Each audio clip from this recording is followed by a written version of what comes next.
मेरी पंजाबी नज़म परदेस ते परदेसी। फर्क करंसी नोटां दा, जिउंदे जी परदेसियां दा। सारा जीवन खा जांदा है, रोग उन्हां नूं ला जांदा है। डॉलर दिरम पाउंड रियाल, वो छड़दे कुछ नहीं उसदा हाल। जिन्नू समझण पिछे मकीन, चलदी फिरदी ATM मशीन। जिस दे ना कोई एहसासात, ना दिल दे अंदर जज्बात। बस ओदा कम है हर महीने भेजे इत्थे खून पसीने। ਜਿਹੜਾ ਉੱਥੇ ਰੁਲਦਾ ਰਹਿੰਦਾ ਹੈ, ਮੁਸ਼ਕਿਲਾਂ ਦੇ ਨਾਲ ਘੁਲਦਾ ਰਹਿੰਦਾ ਹੈ। ਇੱਥੇ ਉਹਦਾ ਪੂਰਾ ਖਾਨਦਾਨ ਬਣ ਜਾਂਦਾ ਏ ਆਲੀਸ਼ਾਨ।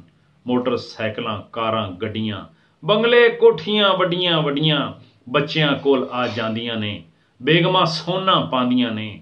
ਭੈਣਾਂ ਦੀਆਂ ਉਹ ਸ਼ਾਦੀਆਂ ਕਰਦਾ ਹੈ, ਭਰਾਵਾਂ ਦੀਆਂ ਉਹ ਝੋਲੀਆਂ ਭਰਦਾ ਹੈ। ਭਾਂਜੇ ਭਤੀਜੇ ਨੂੰ ਹੱਥ ਨਪਾਉਂਦਾ ਹੈ, ਆਪਣੇ ਕੋਲੇ ਬਾਹਰ ਬੁਲਾਉਂਦਾ ਹੈ।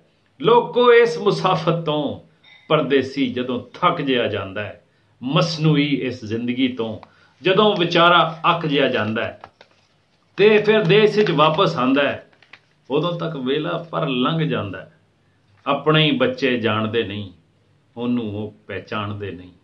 नौ दौलतीए ते नाफरमान, बाप की रब तो भी अनजान।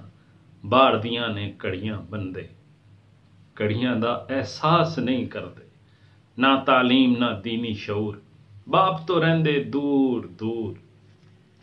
जिन्हां दे वास्ते कुल हयाती जुत्या रहा वो दिने राती।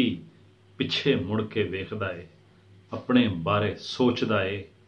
ओदियां भुखां नूं सोचण वाली, परदेस दे दुखां नूं सोचण वाली इक्को एक हस्ती सी, जिहड़ी फोन ते दसदी सी। औलाद खराब पई हुंदी आ, जिंद अजाब पई हुंदी आ। फिर परदेसी रोंदा रोंदा मां दी कबर ते जा खलोंदा। वो भी जबान नूं खोलदी नहीं, हुण ते मां भी बोलदी नहीं।